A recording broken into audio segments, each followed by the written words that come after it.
Hi guys, welcome back to yet another fun weekend here aboard my project boat Athena. In this video I'm going to patch up a hole from an old through hull, put down a new section of foam core in the deck, and hopefully take care of some other stuff too. There we go.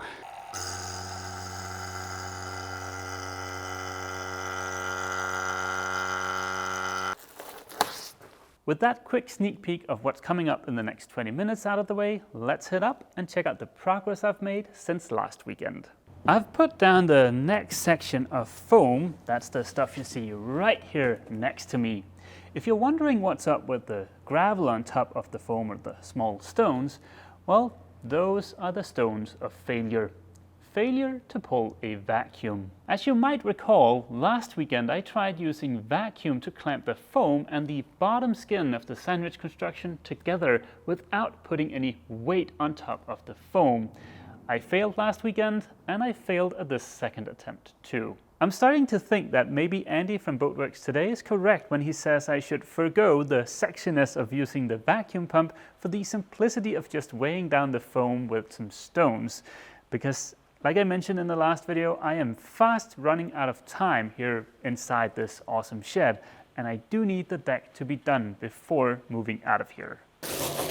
I have received a few comments suggesting that I should use water bags to weigh down the foam instead of this gravel, but the deck is quite curved and water being a liquid, I don't think that would work. Ta-da! Beautiful! Spiffy looking new foam core.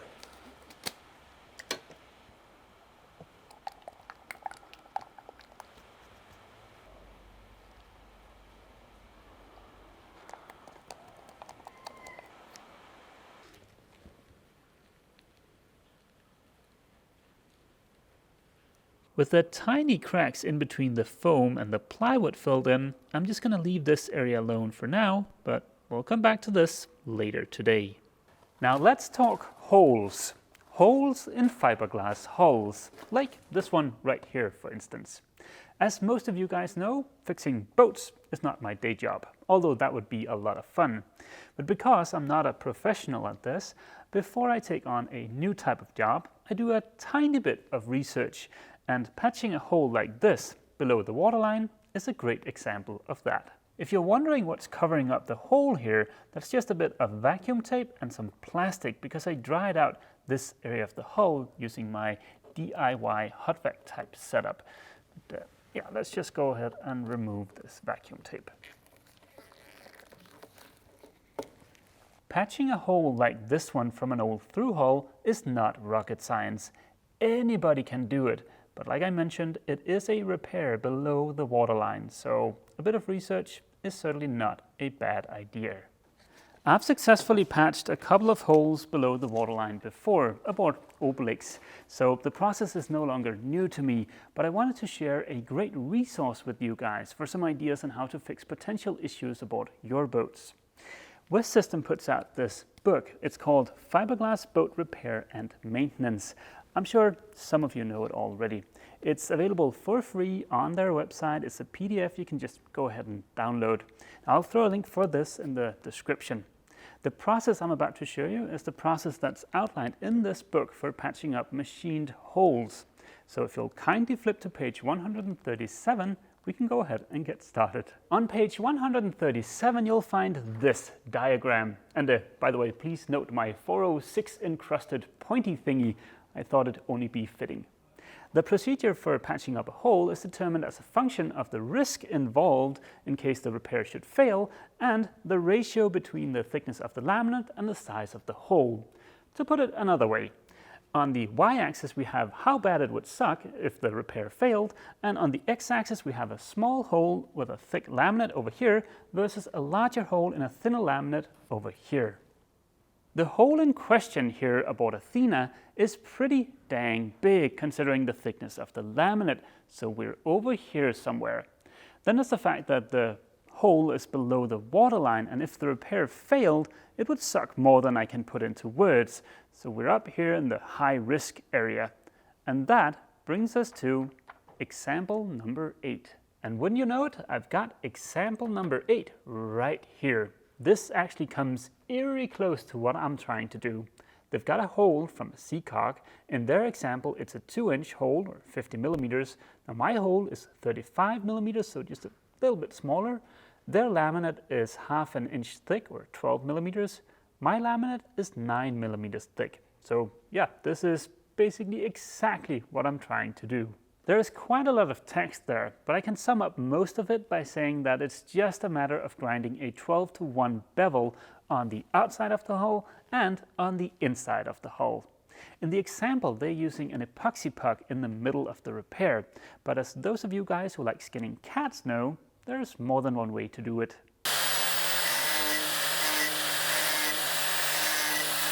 Dang nabbit, I was gonna do one of those fancy panning time-lapse thingies for the glorious sanding, but then my camera turned off in the middle of everything for no particular reason. Anyways, I'm done sanding the bevel both on the outside and on the inside.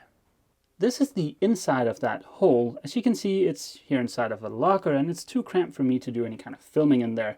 So what I'll do is I'll lay up glass on the inside part today, and then tomorrow I'll show you the process, which is going to be the exact same thing, only on the outside of the hull. I do have one other thing on my to-do list for today that I want to show you. It's to remove the next section of foam. Now you guys have seen me do that before, but there's something special about this section. I've sectioned off the area of foam I'm going to be removing, and that's the stuff on the other side of this blue line of tape. What's special about this section is the fact that this is the first time I'm encountering a hatch. I'm not going to be putting back the old hatch. Instead, I'll upgrade to a slightly bigger hatch, and this is the supporting frame for that hatch. I'm sure some of you are wondering why I'd want to put in a slightly bigger hatch. It's quite simple actually. The old hatch was too small to fit a washing machine through. By putting in the slightly larger hatch, I'll be able to lower a washing machine down into the forward cabin. And that's actually the only way I'm going to get a washing machine aboard the boat, short of disassembling it outside the boat and reassembling it again inside the boat. So yeah, there you go, slightly bigger hatch. I haven't quite figured out how I'm going to install this supporting frame yet. I know I want it to be a part of the sandwich construction, and I want a glass on top of it so that I don't have any exposed wood. But with a little bit of luck, I should be able to get to this next weekend. There are some bungs here, so no doubt this piece of teak is screwed down into the deck. There might also be some adhesive in there, but yeah, we'll find out. There's a piece of plywood down here that was used for adhering this fake leather to.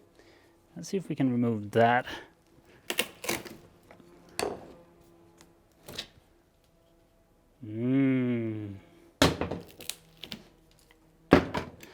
Okay, it feels like it's just about to let go. Yep, that was pretty easy. I was hoping to be able to reuse this teak for something cool, but you know what? Even my patience has limits.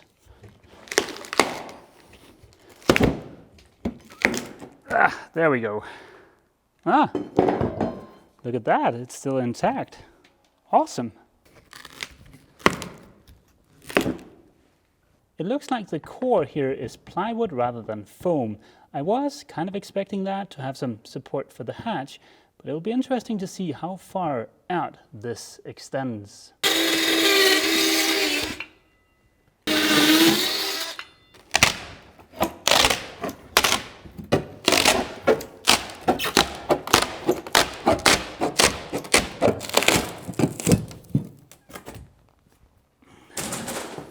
It looks like the plywood didn't extend out any further than the teak.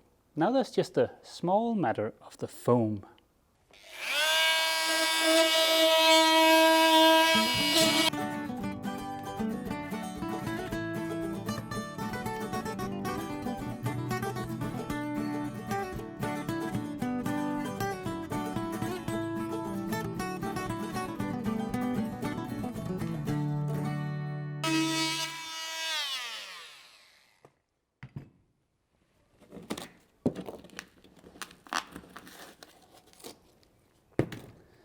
Ta-da!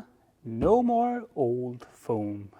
Small change of plans. I was going to remove the foam over here next, but now that I see this plywood support for the hatch here, I'm thinking I want to remove the plywood first and a little extra, and then put down new plywood and then remove the foam. But before I do that, I want to support the deck from underneath like I've done up here, and I don't have anything to do that with right now, so this will have to wait for tomorrow. Hi guys, it's the next day. I've succeeded in a couple of things since yesterday. For one, I've made a huge mess up here on the deck, which is always nice.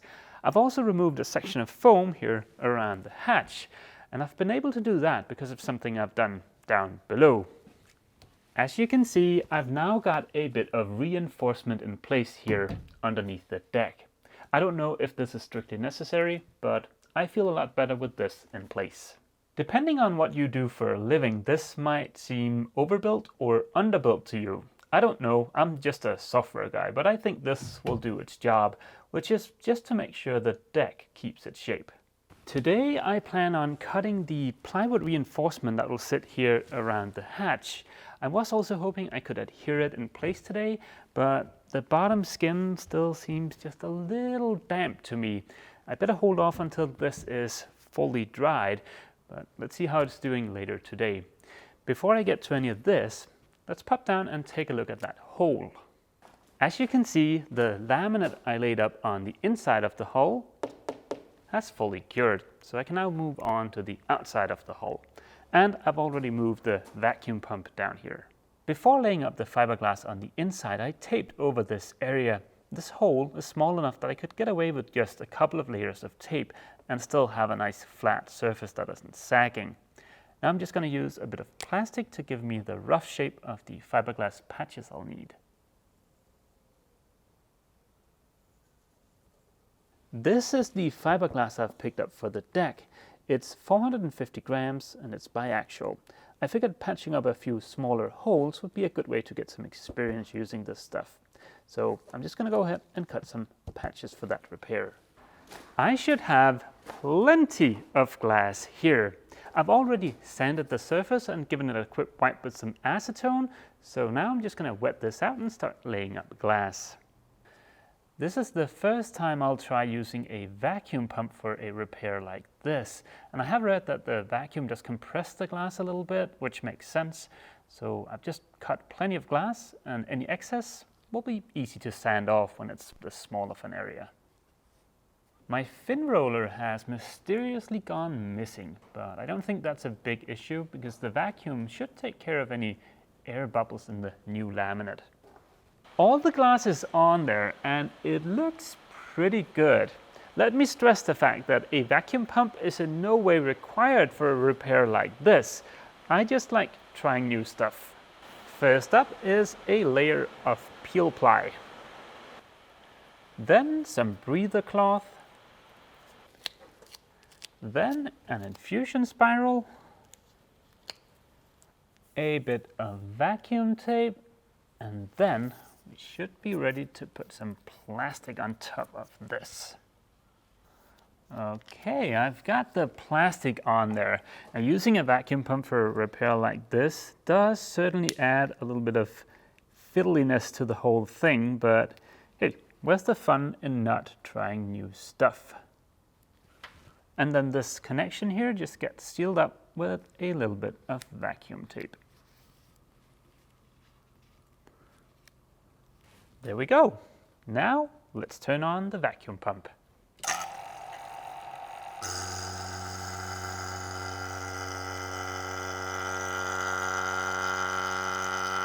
I am so excited to see how this is gonna turn out, but all I can do for now is just to leave it alone for 6 hours. So let's head back up on deck and take a look at that plywood reinforcement. I think I might have caught a little bit of a break up here on the deck because this piece of plywood, the old original strip that runs down the middle of the deck, this stuff actually looks like it's in perfect condition. Now, I've been fooled before, but you guys remember how bad the plywood looked that I pulled out up here, right? This looks so much better. I mean, look at this stuff. It feels completely dry and it's rock hard. I think I might not have to replace this, but yeah, we'll see. That is going to be a fun surprise for later. Now, let's figure out what to do about the support for this hatch. The new hatch is going to sit somewhere right around here. If I just put this mahogany frame here on top of the plywood I'm going to put here, then it's going to be 15 millimeters proud right here in the middle and 25 millimeters out along the edges here because of the curvature of the deck. I think that sounds pretty good, and if I want to lower this a bit, I can always just route out some of the plywood. All I need to figure out now is how much plywood do I want to put down. In the original deck, the plywood didn't extend out any further than the edge of this teak, but I think I might put down just a little extra plywood.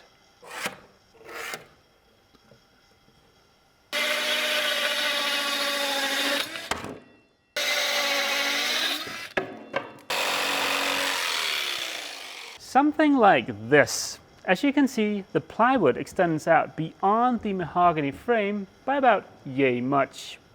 I'm not doing that because I think the deck needs extra structural support.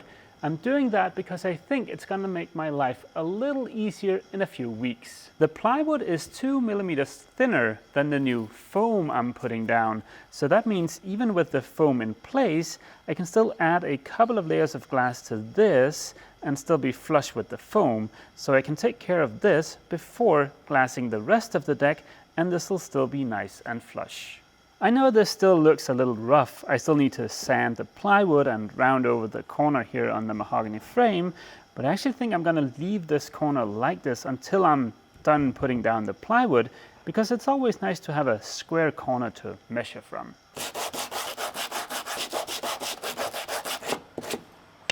I really wish I could put down this plywood today, but there is an area over here that feels damp. I don't know if it's a leak from the roof or what happened here, but I need this to dry out before I can continue. Now, before my mom sees all of this mess, I better just go ahead and tidy up a bit.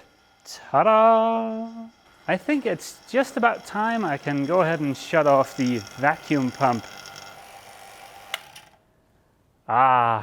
Now you better cross your fingers because my track record with this vacuum stuff is not really the best, but let's check this out.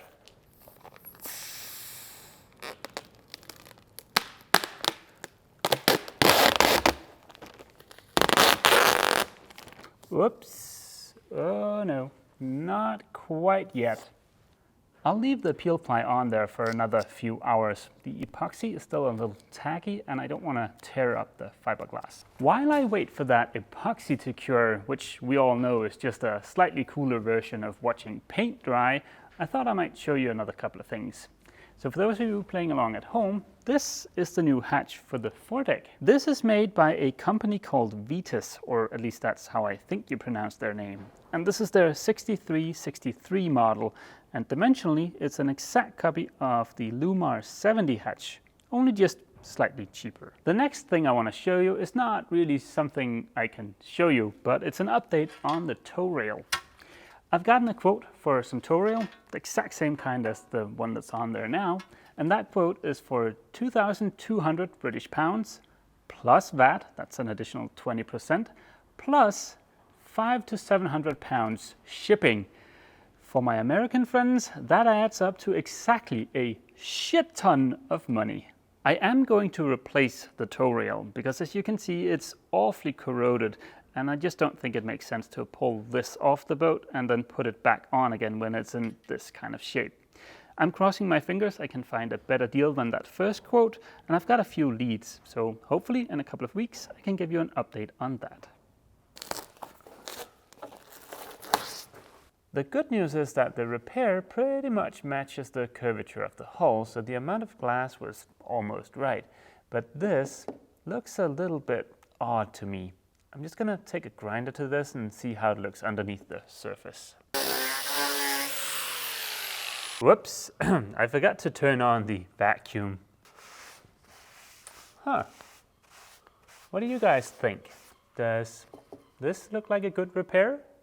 I don't know what I was expecting this to look like. I do think it looks a little bit different than if I hadn't used a vacuum, but maybe that makes sense because one of the benefits to using a vacuum is that you get all of the excess epoxy squeezed out of there. Like I said, this is my first time trying this on a repair like this. Maybe some of you guys have more experience working with this kind of stuff, and you can tell me if I made some kind of mistake or if this looks horribly wrong. Even if I did somehow mess up this repair, which I'm not sure I did, but we'll see what the comments say. But if I did mess up that repair, it's not a big deal because I can easily just grind it out and do it again. Fiberglass is very forgiving that way. Well guys, I am gonna call it a day and get busy editing this video so that I can publish tonight on Sunday evenings like I normally do.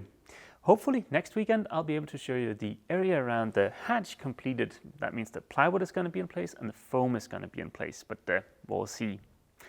Okay, that is going to be it for this video. As always, feel free to leave a comment down below, and don't forget, if you've enjoyed this video, remember to leave a like. See you!